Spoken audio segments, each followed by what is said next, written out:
So, welcome to another episode of the Healing Matrix Online. Today, our guest is Dr. Grant Taylor. Grant is a doctor of homeopathy who actually trained and practices both as a homeopath and as a naturopath. And so works in natural medicine, but also had quite a lot of sort of core medical treatment as well as part of his training. So Grant, you basically trained and graduated from South Africa, where you did a bit of work in the Department of Homeopathy. You also lectured there, and you are currently in the UK, where you hold private practices both in London and Sussex, if I'm correct. You have also been lecturing and are lecturing. You've been involved with St. George's Hospital in Tooting, and also conducted some research in obstetrics, gynecology and gastroenterology. And you've also been involved in lecturing in other places like the London College of Classical Homeopathy. So you've had quite a good balance between, pretty much full-on private practice. I know you've been very busy. We had to reschedule this interview 4 times because it was so difficult to actually fit in with clients and so on. And also you lecture, and I'm assuming you continue to, keep learning from your patients and your clients every single day. So thank you so much, Grant, for being, for accepting to be interviewed here at the Healing Matrix Online. And thank you for being here. Thank you very much for having me, Ritzi. And yeah, it's delightful to finally get to put this together. So thank you for the opportunity. Yeah, you're welcome. Have I missed anything, or is there anything that you think we need to add to your? No, I think other than just my time with many of the teaching institutions was a little while ago. I'm working on some material to do more updated training with naturopaths, naturopathic physicians, and more homeopaths. The time that I worked with St. George's was back in 2000, 2001, and 2002. It's a little while ago, but obviously I've continued, as you say, to research and to develop material, and most importantly to research the conditions and the cutting edge treatments that my patients come in needing. As with any good practitioner, the learning is ongoing always, and so of course, plenty of CPD gets scheduled into the already busy schedule, which is part of where the excitement always lies. Yes, of course. Well, something that I'm interested in asking you is because, you have a great balance between sort of more conventional treatment and also complementary treatment. And of course, here at the Healing Matrix Online, we have interviewed many people, many different professionals, different trainings, different outlooks. And of course, there may be a common thread, but something that keeps amazing me is that many people seem to claim to get similar results or good results with the people they work with, actually following very different treatments. If you go into some sort of nutritional aspects of some serious illnesses, some people will say, you have to eat raw, uncooked, all natural, no meat, any of that. And some other people will tell you, oh, no, of course not. You have to cook stuff, and, raw is not, easy to digest, and so on. And so very different things people seem to claim results. So I'm interested in, with your particular outlook and your combination of conventional and alternative medicine and so on, what's your understanding of health? What's your understanding of illness? How do people travel from being healthy to getting sick? And how do people travel from being sick to actually being healthy again, in your perspective? Well, excellent question, Ritzi. I think there are a few things to say. That one of the most fundamental distinguishing factors with my training was, once we'd done the 3.5 years of conventional medicine and all the biochemistry, anatomy, physiology, pathology that any medical student goes through, we branched across into studying the natural whole person or holistic medicine part of our training, and that included a lot of study and grappling with the concepts of wellness, well-being. And illness is not simply the presence of symptoms, and wellness equally is not simply the absence of symptoms, but it's the whole person that we're looking at. And so in a lot of those different patients, I frequently get very, very chronic, long-standing patients who've been everywhere, seen everyone, traveled the globe looking for their cure. And a lot of patients get better under my care, and unfortunately not everyone. The key from my experience is the individual. And our scientific model is so obsessed with statistically analyzing what are the trends, what are the probabilities, what are the possibilities, what are the likely outcomes of a particular modality or a particular herb or a particular treatment. And what we overlook is the fundamental principle that one person's food may in fact be another person's poison. Mm-hmm. So what is, if we don't treat an individual as an individual, we're missing an opportunity to truly understand their idiosyncratic illness, their symptom picture, and more importantly, how do we rebalance them? There are lots of wonderful practitioners and physicians out there who do exceptionally well by working on the individual. Now, that's not to say we should overlook the trend or the trajectory of an illness, a diagnosed illness. What that does is it gives us a grouping of symptoms that we would expect in that condition. But what that overlooks is that individual patient's experience of those conditions. And therein is frequently the magic answer of how we can correct those imbalances. And from my experience, it's about rebalancing that individual symptom picture and that individual's disease experience while keeping an eye on the medical, measurable, verifiable symptoms or blood results or X-rays or tissue smears or whatever we're looking for. My own journey actually has grappled with that for a long time. A lot of practitioners practice as an osteopath or as an acupuncturist or as a homeopath, and a patient may come to them seeking their treatment. But from my experience, patients often have different layers of illness on their condition. Now, the fundamental condition might be manifesting as different symptom pictures. Now, a GP or a consultant might diagnose one condition or another condition, and they might travel the hospital going through dermatology and gastroenterology and endocrinology and being given different diagnoses by different consultants. And in fact, those individual diagnoses may in fact be right. Mm-hmm. However, what's the binding glue that holds that all together? And that's where the exciting bit is coming from.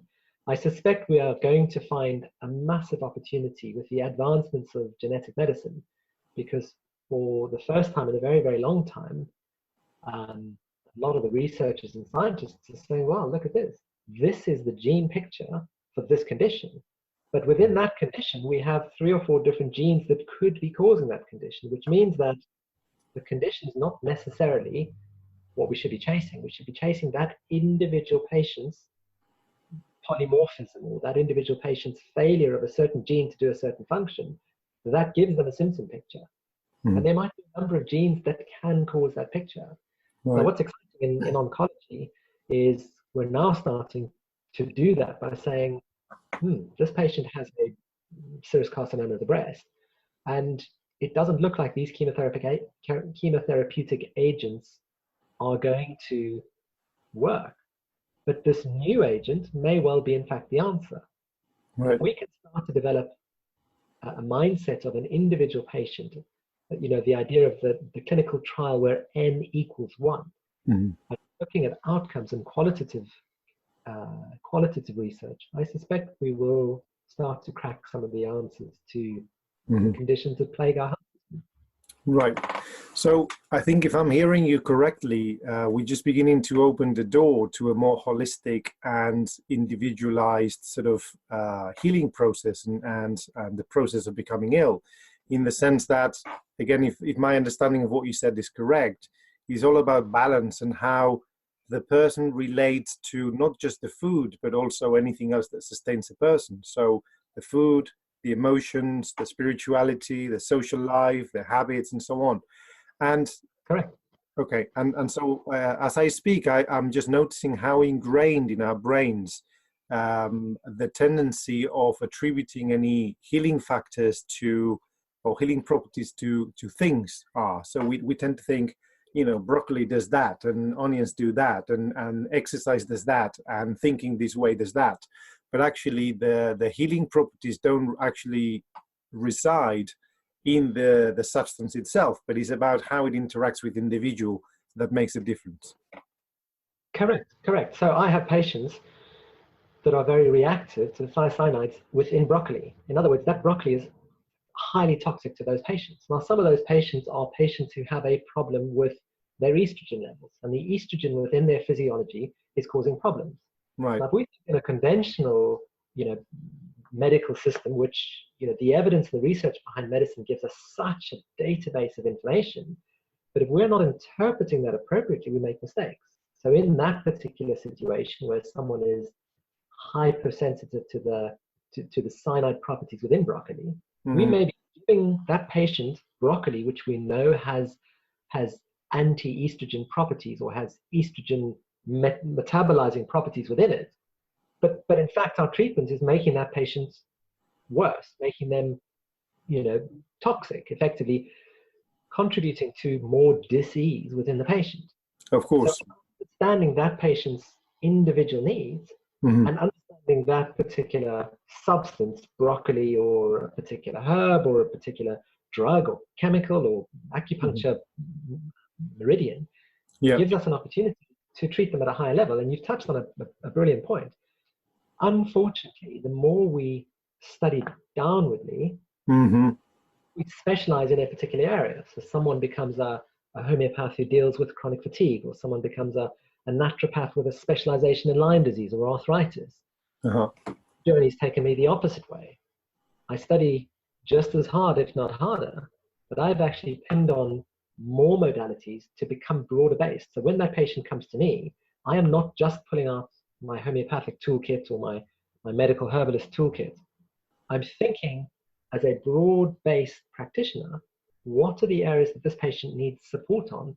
Emotionally, physically, energetically, chemically, biochemically, from a toxicological basis, from a pathological basis, from a burden basis. What are the body burdens, the total burden on that body that we need to start unbundling to be able to really support them back to a place of better balance and wellness? And can you say a bit more about how you read into people and how, what do you look at? And I'm not sure if technically, because I don't know if I would be able to keep up with the technicality of it, but we simplify it. No, it's an excellent question. And I think the practitioners I respect and look up to are those who think broadly, who understand the fundamentals of physiology, pathology, biochemistry, who understand their anatomy, but are humble enough to take an excellent case history, to understand the progression of someone's condition, where things started, and how they've got to be in this case, in my office, and taking the case back to where things started to become derailed.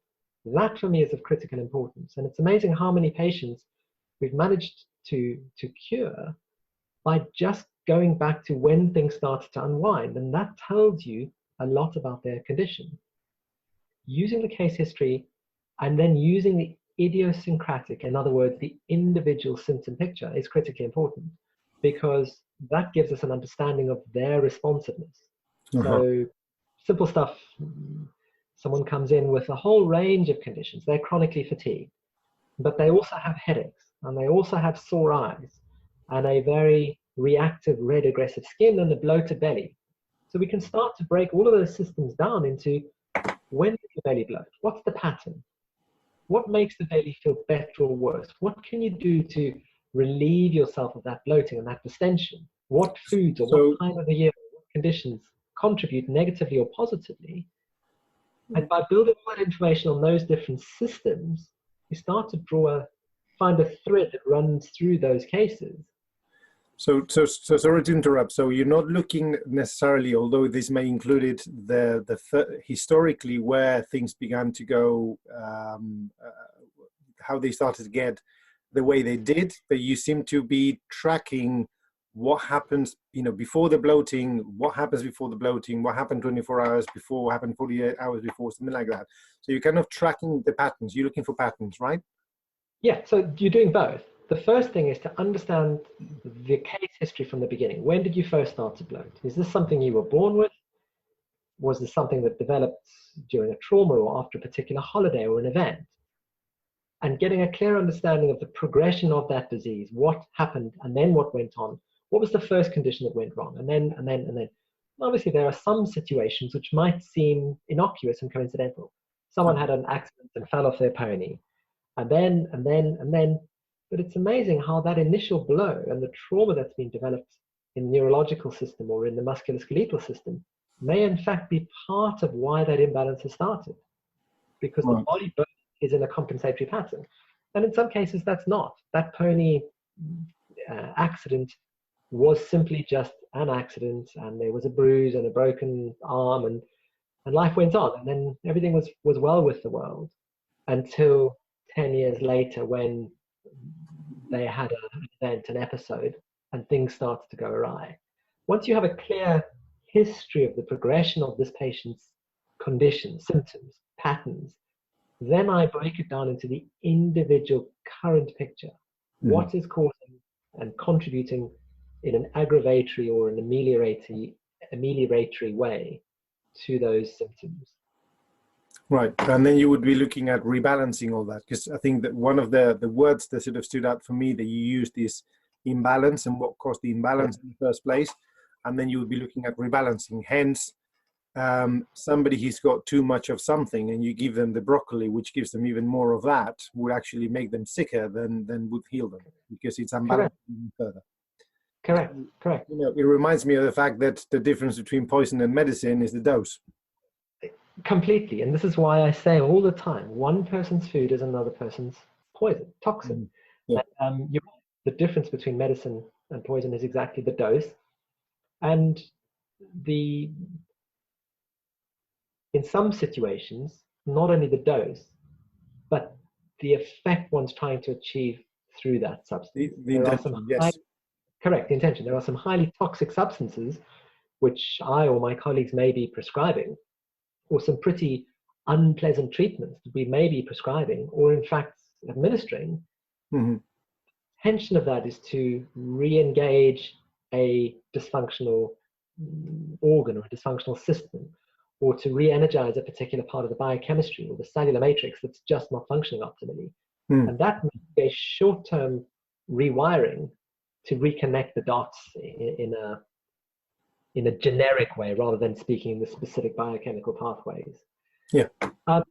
Urti, I think one of the challenges that goes on all the time is trying to keep up with the old story we learned at university, we learned in our biochemistry, and the evolving edges of medicine where things are changing.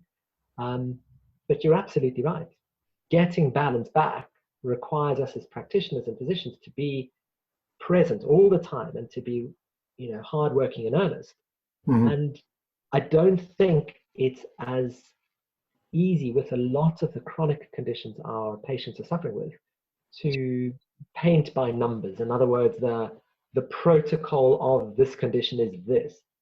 While there's been a real influx and a flooding of the market of practitioners and eminent doctors who are proposing the method to do a particular outcome. This is the method to follow to clear yourself of parasites, or clear yourself of Lyme disease, or clear yourself of chronic fatigue.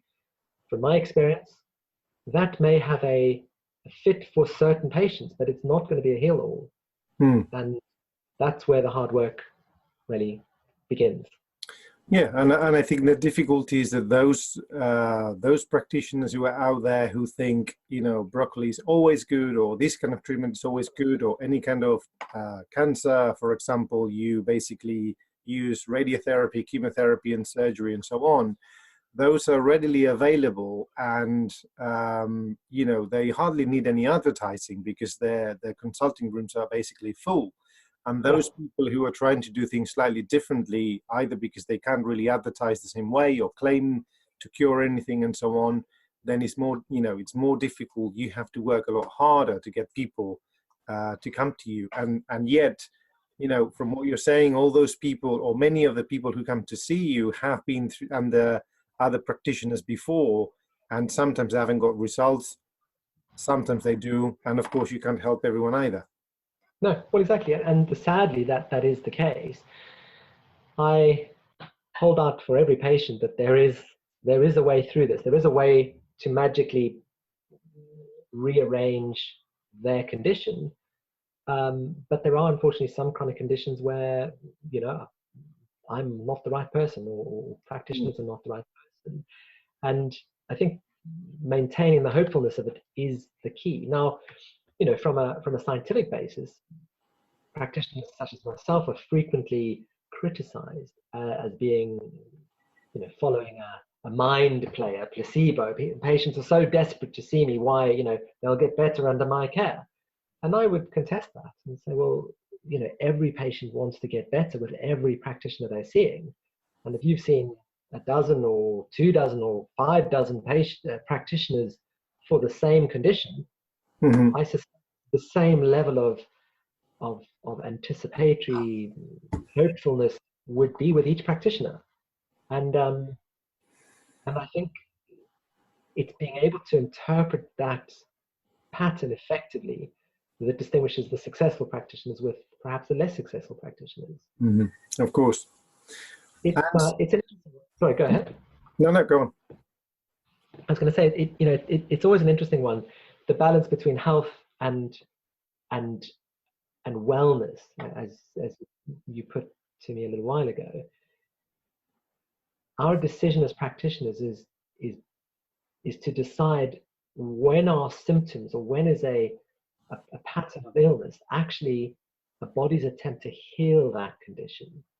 And there are certain circumstances where we might be tempted to intervene too quickly. And of course, you know, the patients I'm thinking of stereotypically are the chronic, long-standing ill patients. I see lots of acute patients who have an acute, short-lived, sometimes self-limiting condition.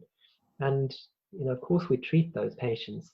In those situations, the more stereotypical medical paradigm of, you know, where are the boundaries of balance, and needing to balance more quickly and more, you know, painlessly, well, you know, that's obvious, that's evident. But it's those chronic, long-standing patients where we're trying to get them well. Those are the patients that I'm thinking of mostly, and that is about getting balance back on a number of different levels. You know, as you will know from your clients and patients as well, you know, what is wellness?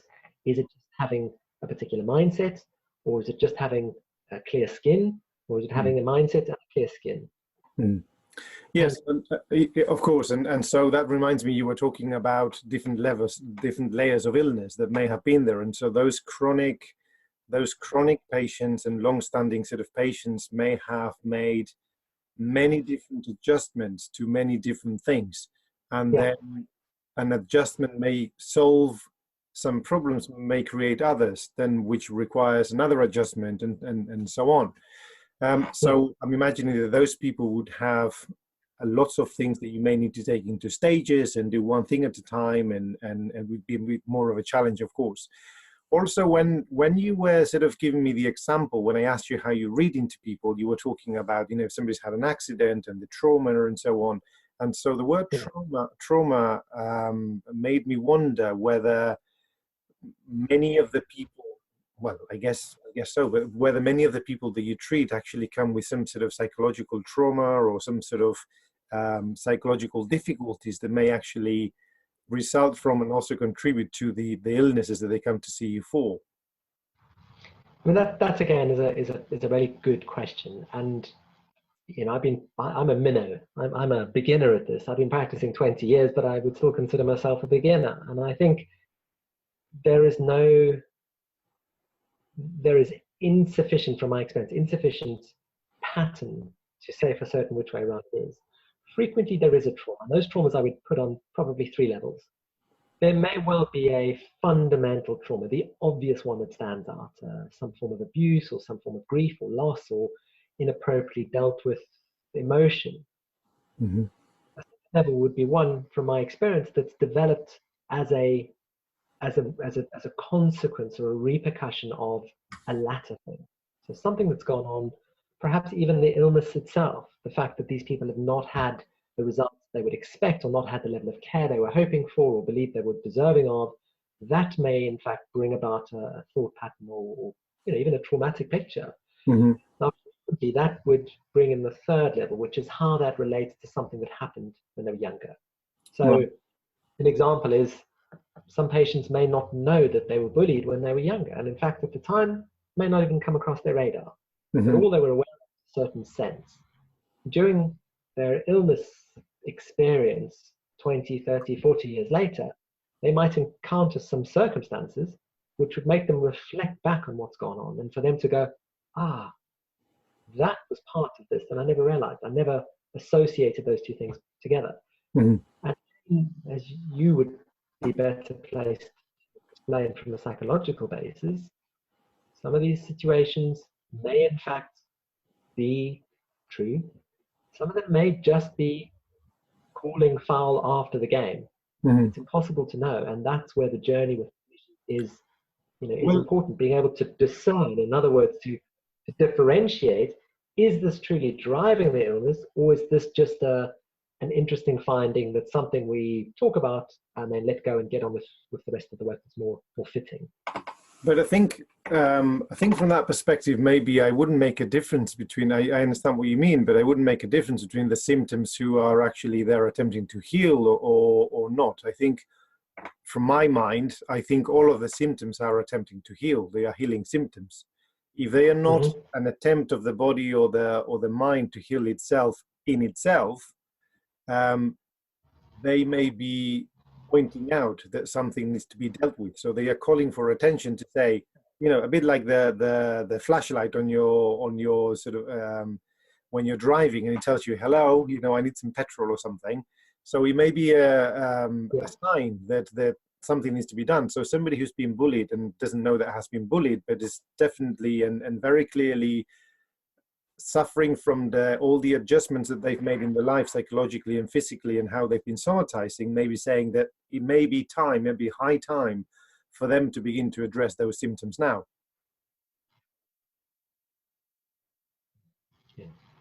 Yeah, I mean, that is a perfectly legitimate legitimate point. I think the point I'm trying to make is, as far as the weighting of that, it's important if it comes up. But in some patients, the opportunity to focus on the real drivers of that condition and that illness state may become stronger, in different areas. In other words, we could get lost in lots and lots and lots of stuff, but the key is to try and pull it back to, so what are the key drivers in this condition or this illness pattern? And if something comes up a little bit like in an eddy, it comes to the surface and then it disappears under the surface again, we can park it, make a point of re-raising it in the next consultation. And often it's just, actually thought about that. I realized that was a coincidence of what I'd experienced, how I was treated by that last consultant, and a film I watched or a book I'm reading, and realized, actually, you know what? That perspective is not entirely right. I think that was just almost a passing emotion that was shared by so much that's going on around me in the consciousness. And for other people, it's that nugget of a gift in the consultation, which helps you go in to explore where to from there. Going back to your point about the tools, there are a variety of tools that I use and other practitioners like me use. We started with the case history. There is a lot of structural work, actual physical structural work, that can be done with muscle patterns and alignment patterns, the gaits, the neurological tests, the blood tests, the conventional scans. And what a lot of those conventional tests might do is tell us where we are. They don't necessarily tell us how we got there, or more importantly, what do we do to correct that. But they become impartial measures of treatment success or treatment failure as we progress through treating a patient. And they can be very, very helpful, taking objective measures, blood pressure, or taking a particular cell count, the liver function, and utilizing other techniques to come up with the treatment of a particular patient. Yeah, okay. And I'm also reminded of the Latin proverb that basically says that it's nature that heals and not the physician. And so, Correct. so I think you as a healer would be, as I do and other people do, of course, as a healer, you would be facilitating a healing that takes place in itself by itself. So you may be able to tweak certain things and to be able to know which bits to touch and which bits not to touch, so that healing can start can start, get the ball rolling, basically. That also includes what a patient does to themselves, Correct. how they adjust the thinking process, how they adjust the routines, and so on. So when you observe people that actually heal, and some of them may have very long-standing, difficult, challenging chronic conditions, Mm-hmm. what makes the difference? What's the difference between those people that heal from those people who don't, in your experience? No, see, that's an excellent question as well. And an experienced practitioner I like only ask yourself. the excellent ones. I'm sorry, I didn't hear that. I only ask the excellent ones. True. I think there are a few common tendencies Hmm. that occur for that real magic to happen. I think the first thing is the the practitioner, me and the patient, really meeting on a common ground. And I don't want that to sound too airy fairy or too new age, but I think there is a real requirement for the patient to really bring themselves forward, and for the practitioner, or me in this situation, to really bring myself forward and to have a mutual understanding of where that patient and that condition is. And if we can maintain that that dynamism through those follow-up consultations, that's critically important to the success outcome.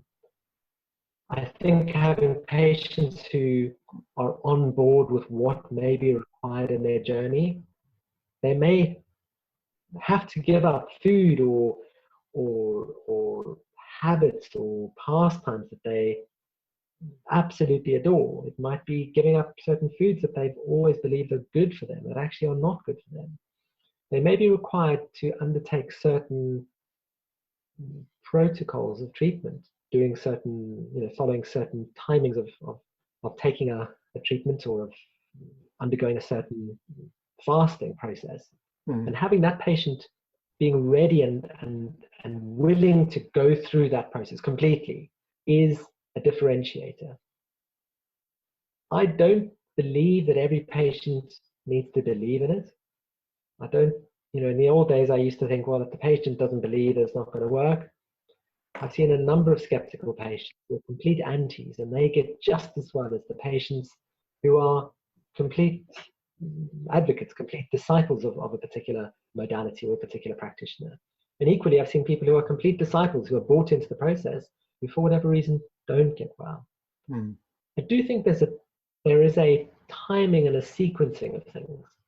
There are patients who I would love to have been able to restart the case with when I knew what I learned after I'd started with them, to almost restart at a different place, because I do think that can make the healing process quicker, or in fact, easier. And in some patients, I suspect that may have been the magic that was missed, was if I'd only known to start here instead of halfway down the road with that particular patient. I also think asking for help from colleagues is of critical importance. Being able to seek the guidance, the advice, or in fact the treatment experience of different colleagues along the way can make a huge difference. And again, being able to work on multi-levels. Yeah. We're not just dealing with physical entities, as you know yourself, and the clients you deal with. We are dealing on an energetic level. We're dealing on a mental level, on an emotional level, and very much on a practical level, physically, with physical tissue pain and swelling and inflammation. But from my experience, without the fundamental energy, nothing is possible. And that energy is not that the patient has energy, but that we can enable the energy processes to occur. And Mm. if we can work earnestly to shape any stuck thinking patterns, any position, and then work with the emotional states and the feeling realm, and work on the physical, and obviously get that biochemistry and the microbiological pattern to work optimally, those are the ones we can overwhelming success with. And it's very, very, very gratifying to see that.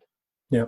So I would possibly summarize everything that you said in this last question in probably three different things. One would be, which sort of struck me earlier on as well, is multidisciplinary support, because as we encounter, as we deal with what we specialize in, we may also encounter that there are other aspects that we don't specialize in that may be affecting or even causing some of the bits that we are treating. And so it's necessary to be able to reach out to other people and say, look, you know a lot more about this, can you help? So that's one thing. The other thing that I think I heard is discipline. People who are disciplined enough to be able to cut out the foods that don't do them any good, however much they like them or however much they think they are good for them and so on, and actually follow the protocols and the advice and things that you give them. And what was the other thing? The other thing was, I think, if I understood correctly, it's about you and the patient meeting somewhere in between where you are and where they are in their comfort zone. So you actually, they need to come out of their comfort zone and risk something new. Mm-hmm. Because if they do what they've always done, they'll get what they've always got. Yeah. So it's risking actually coming out of it and meeting you somewhere else. And of course, as a practitioner, I imagine that you are also willing to meet them with your whole being and make yourself fully available on every aspect to be able to meet them and deal with them. Is that vaguely totally? I think that's a superb summary. I think that trying something new, I might position slightly differently at the risk of sounding awkward. I don't think that necessarily means we're doing something that hasn't been done before, but perhaps it's just revisiting something they feel like they've visited already. Mm-hmm. And on occasion, it may in fact be trying something new. Mm. There are lots of practitioners who may have taken a case history, but not necessarily drilled into the level of detail. If I think about some of my patients who've had wonderful success, it's been poured over dozens of times by other practitioners who've asked the same questions and, jotted down the information, but haven't necessarily seen it from the other side. And, maybe sometimes those patients got lucky because I happened to be hearing it with a mind full of information I just relearned, or some CPD that had just refreshed something. But essentially those three points are the summary. Yes, and I think what I was just thinking about the last one in your elaboration of it is that the something new for me on the part of the patient is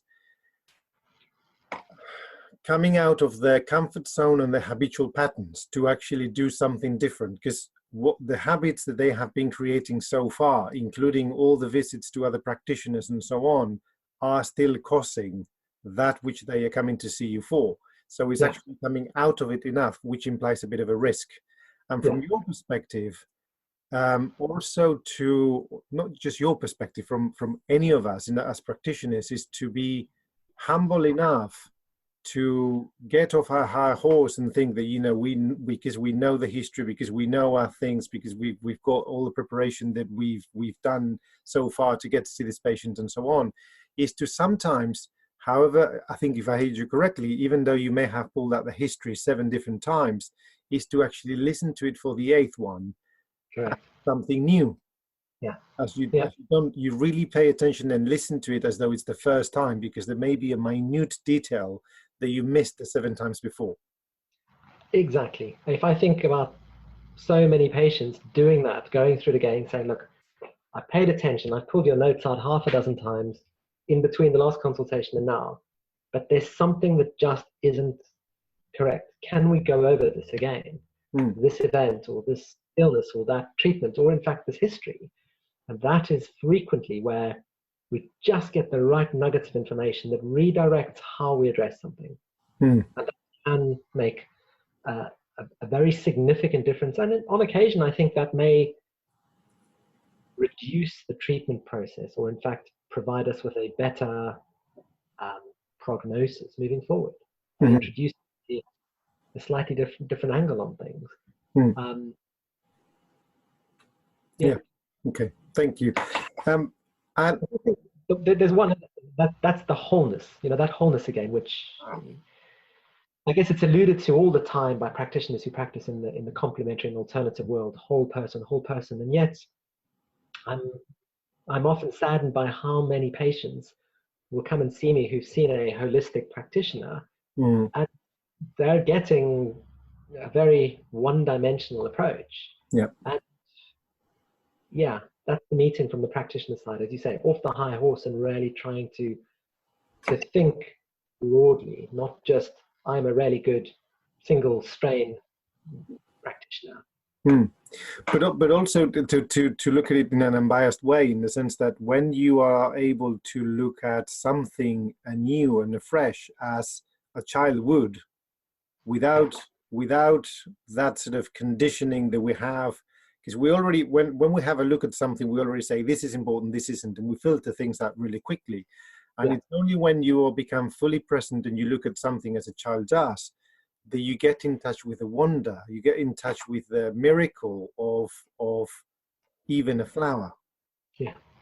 And the moment you know, oh, this is a flower, and I know what the Latin name is, and I know what the English name is, and so on, you're already labeling it and seeing the label rather than the actual wonder of creation in one place, if that makes sense.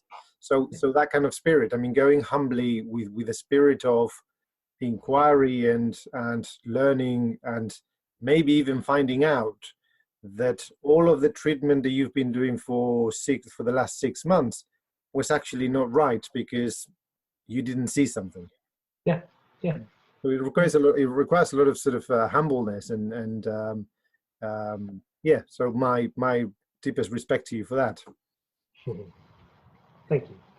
I also want to ask you, as you know, I've done a lot of work with cancer patients at very end of life, most, in a very sort of conventional setting. So I've seen a lot of people who've gone through chemotherapy, radiotherapy, surgery, and they've sort of faced the end of their life. And I've been working with a psychological aspect of that. I'm interested in sort of having your, seeing your take on cancer patients, people who are very, very ill, how you approach them, what you see and what you do with them, really. So the law as it stands prevents complementary practitioners from treating cancer or treating cancer. So I don't treat cancer, I treat the patients. And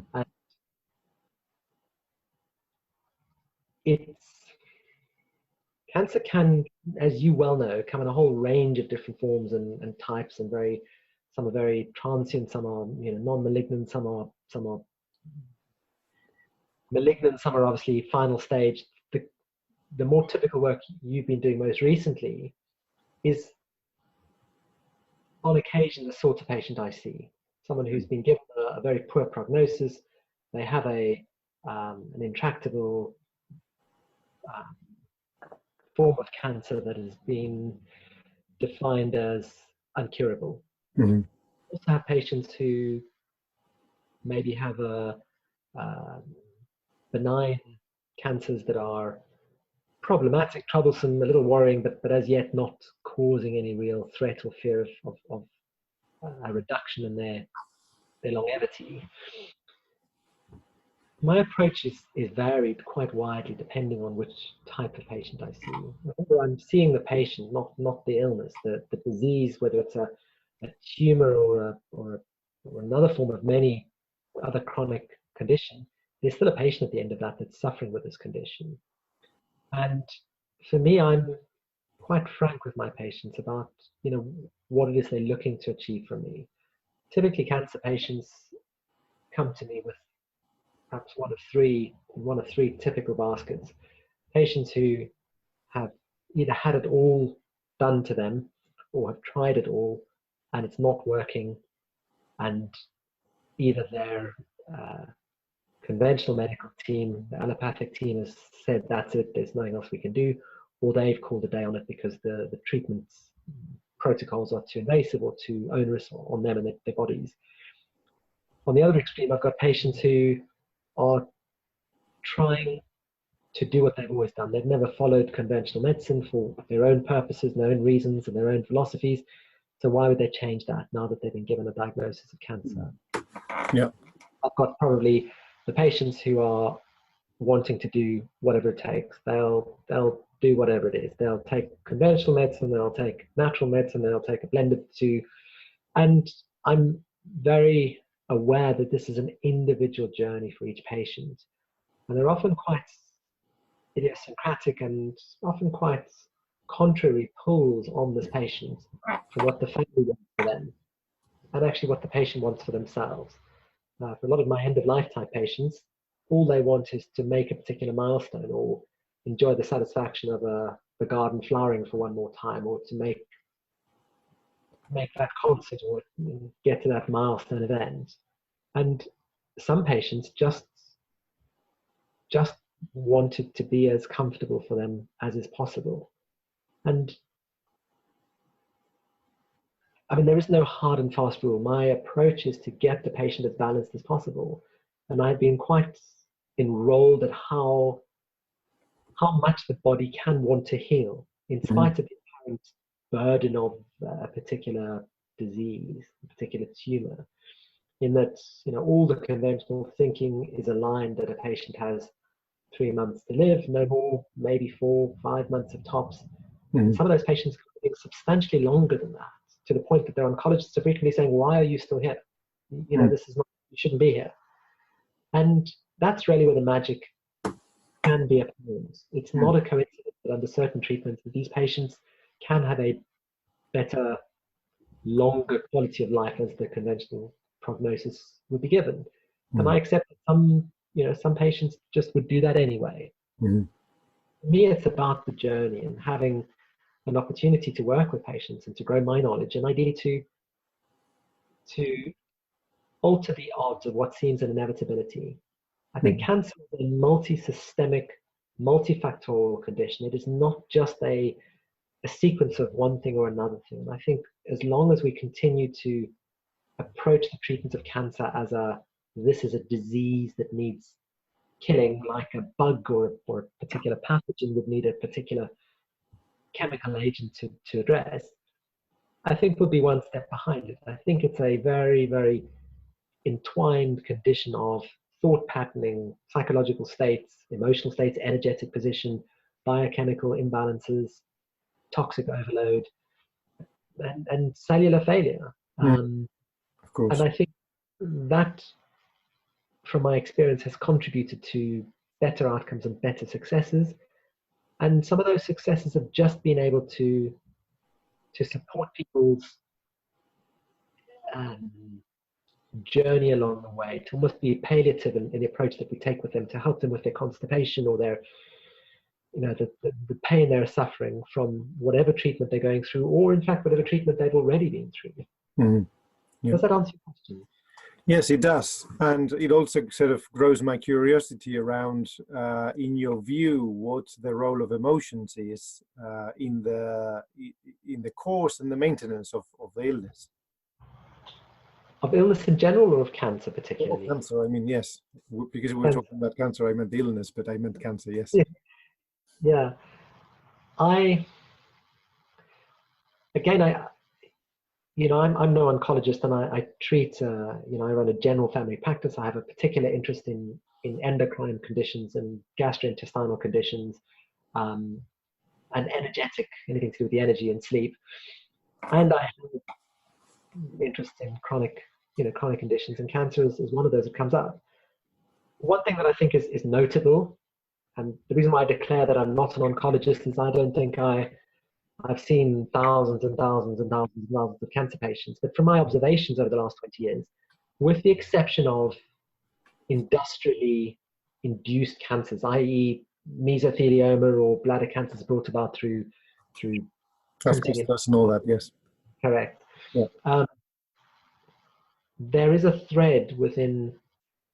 every cancer patient I've seen of suppression of or denial of the self. Mm-hmm. And then that thread of I don't matter, or it's not really important, or everyone's more important than me. And that might play about through upbringing. It might come about through someone's Christian views or their Islamic faith, or it might come about through their upbringing, that mum or dad said, where we are, we need to be of service to others. It might come about through someone's circumstances, that their partners are unavailable or their children are particularly needy, and that goes on for decades and decades and decades. And so someone lacks the ability to truly see themselves as an individual, and their own wants and needs on an emotional basis are frequently suppressed. Mm-hmm. Now, that does often come with patterns. Mm. And are those patterns the cause of the cancer? So I don't know. So perhaps the association with certain habits, let's say, for example, we recognize that smoking is a frequent contributor to reduced longevity through a range of conditions, including cancers of lung, esophagus, brain, mouth, tongue, whatever. I would suspect that there is also a certain anxiety within patients that smoke. Not every patient who smokes, but there is a tendency for that to go on. And is that a similar thread that runs through? And the way one patient manifests it is by smoking as a way to overcome that anxiety and feel expressed. Yeah. I think that denial of the self may again manifest as different things, but the denial of the self is there. So someone may have a lot of suppressed anger. So the emotion is the anger, but the sense that I can't express that, I'm not allowed to show my anger because anger is bad or negative or evil. And I think that festers and can be very, very unhealthy, and in fact can, from my experience, be associated with someone developing cancer. Right. Yeah. So it's in a range of emotions that is unexpressed generally. Yeah, and I can see a lot of that in my work. And so, like you, I am not an oncologist, but I think, unlike you, I can say that I have worked with thousands and thousands of cancer patients. Oh, yeah. And the denial of the self is something that I have seen there. I can't, and I don't claim that it is the cause of it, but what I can say is that they often go together. Yeah.